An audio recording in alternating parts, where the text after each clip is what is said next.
ഇന്ന് മടിയും മഴയും എല്ലാം കൂടി ഒരു ദിവസം വരുന്നേ. മഴയുള്ള ദിവസം എനിക്കെന്തോ ഒരു ഭയങ്കര മടിയുള്ള പോലെ ഇരിക്കും. ഇന്ന് ആ മടിക്കൊരു കാരണം കൂടിയുണ്ട്. ഇന്ന് തിരിച്ച് കർക്കിടകം 7 കഴിഞ്ഞ് ഞങ്ങൾ തിരിച്ച് ചേട്ടൻ്റെ വീട്ടിലോട്ട് പോകണേണ്. അപ്പോൾ കുറച്ച് ദിവസം വീട്ടിൽ നിന്നിട്ട് പെട്ടെന്ന് ഇങ്ങനെ പോകുമ്പോൾ നമുക്കൊരു മടിയും സങ്കടവും എല്ലാം കൂടി ഉണ്ടാവുമല്ലോ. പിന്നെ അവിടെ ചെന്ന് കഴിയുമ്പോൾ എല്ലാം സെറ്റാവും. പക്ഷേ പോണ സമയത്ത് ഒരു മടി, ദേഷ്യം, സങ്കടം എല്ലാം കൂടി ഉണ്ടാവുമല്ലോ. അങ്ങനത്തെ ഒരു ദിവസമായിരുന്നു ഇന്ന്. രാവിലെ എണീറ്റപ്പോഴാണെങ്കിൽ നല്ല മഴ, തോരാത്ത മഴയായിരുന്നു. പിന്നെ വൈകുന്നേരമൊക്കെ ആയപ്പോൾ കുളിച്ച് റെഡിയായി പാക്ക് ചെയ്യാൻ അധികം സാധനങ്ങളൊന്നും ഉണ്ടായിരുന്നില്ല.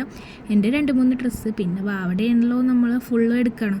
ഇപ്പോൾ ഒരു അമ്മയെ കഴിഞ്ഞിട്ടുണ്ടെങ്കിൽ ഫസ്റ്റ് പ്രയോറിറ്റി നമ്മൾ ബേബിക്ക് കൊടുക്കുമല്ലോ. അപ്പോൾ കുറേ ബേബിയുടെ ഡ്രസ്സൊക്കെ ഉണ്ടായിരുന്നു. അങ്ങനെ അവൻ റെഡിയാക്കി. ഉറക്കത്തിൽ ശരിയാവാത്തതുകൊണ്ടേ ആ ക്ഷണത്രക്ക് മൂഡ് ഓഫ് ആയിരുന്നു കേട്ടോ. അങ്ങനെ എൻ്റെ അമ്മ ഉണ്ടായിരുന്നു. അപ്പോൾ എൻ്റെ അമ്മ അവനെ കളിപ്പിക്കുകയായിരുന്നു. അതൊക്കെ കഴിഞ്ഞ് ഓണത്തിന് കാണാമെന്നൊക്കെ പറഞ്ഞ് ഞങ്ങളിങ്ങനെ ഓട്ടോക്ക് കാത്തിക്കണ്ടേണ്. ആ സമയത്ത് ഭയങ്കര മഴ വന്ന് നല്ല കാറ്റും മഴയൊക്കെ എത്തി. അങ്ങനെ ആ നല്ല കാറ്റത്തും മഴയത്തും ഞങ്ങൾ വീട്ടിൽ അവിടെ ചെന്നിട്ടോ. അങ്ങനെ ഡ്രസ്സൊക്കെ മാറി അവിടുത്തെ ആളായി.